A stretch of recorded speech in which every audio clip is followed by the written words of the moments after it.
बाकर मस्जिद से मुस्तफ़ा चौक तक 75 लाख रुपया फंड से सीमेंट कंक्रीट का रास्ते का आज यहाँ पर उद्घाटन किया जा रहा है। और ये जो रमज़ानपुरा इलाका है ये बहुत मुज़ाफ़ात का इलाका है।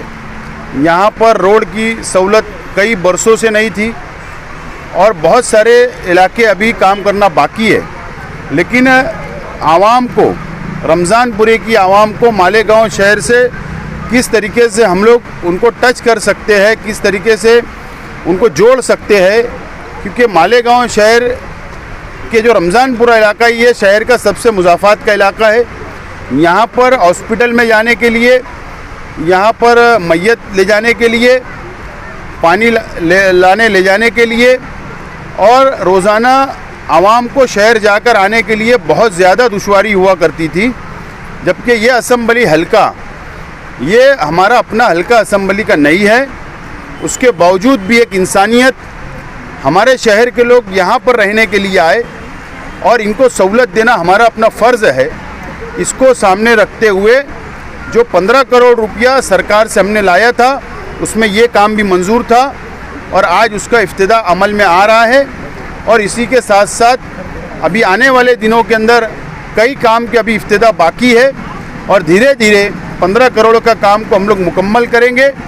और मज़ीद हम लोगों ने शहर के मुज़ाफ़ात के इलाके, जो ज़रूरत जहाँ पर काम की है सीमेंट कंक्रीट रास्ते की, हम लोग वो पूरा करने की हम लोग कोशिश करेंगे।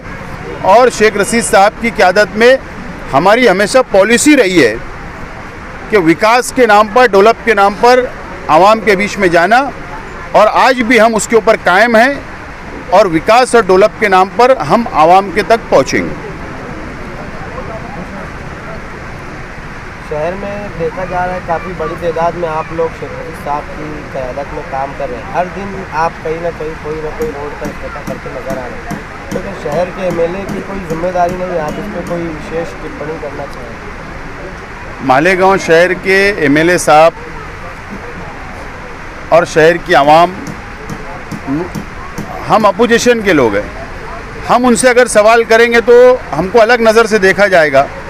लेकिन मैं शहर की आवाम से अपील करता हूं कि शहर की आवाम ने शहर के एमएलए साहब से उनका 2.5 साल का हिसाब मांगना चाहिए।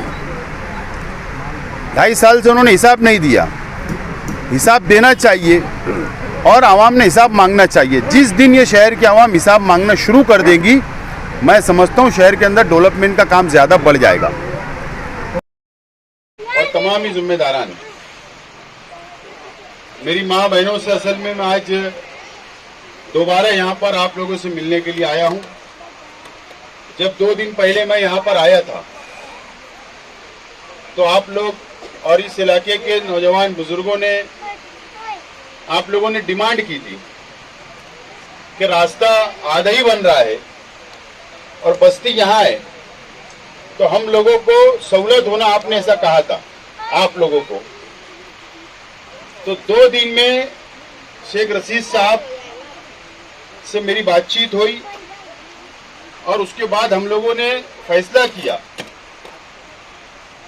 कि आप लोगों का काम, जहां से ये काम खत्म हो रहा है वहां से लेकर वो कॉर्नर तक, ये बिल्डिंग से और थोड़ा आगे, ये रास्ता खली मुरुम का अभी काम फौरी तौर पर आज से शुरू हो जाएगा। कल से शुरू हो चुका है लेकिन फौरी तौर पर शुरू हो जाएगा।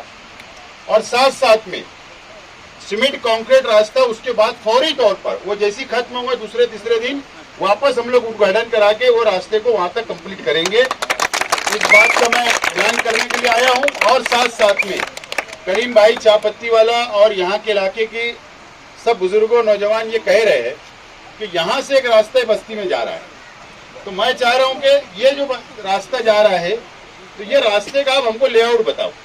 ये लेआउट अगर आप अभी दे देंगे तो साथ साथ में इंशाल्लाह वो काम करने की भी हम लोग पूरी कोशिश करेंगे। बहरहाल मैंने कहा था आप लोगों से कि आप इत्मीनान रखो, कुछ ना कुछ रास्ता जरूर निकालेंगे हम लोग, और इंशाल्लाह ये रास्ता हम लोग निकाल चुके, यहाँ पर काम की हम शुरुआत कर रहे हैं।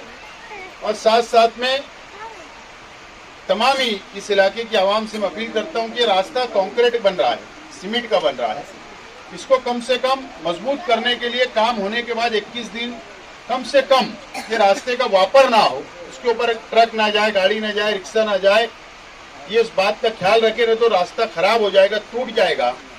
तो इस बात का ख्याल रहे, 21 दिन थोड़ा कुर्बानी देना है। और आगे अभी हम लोग जा रहे हैं, आगे कुछ प्लाट का मसला है, तो इंशाल्लाह वो प्लाट मालक से भी कलीम भाई की बातचीत हुई है, इसलिए कलीम भाई ने आज मेरे को दोबारा यहाँ पर बुलाया कि मेरी बातचीत हुई, आप आओ।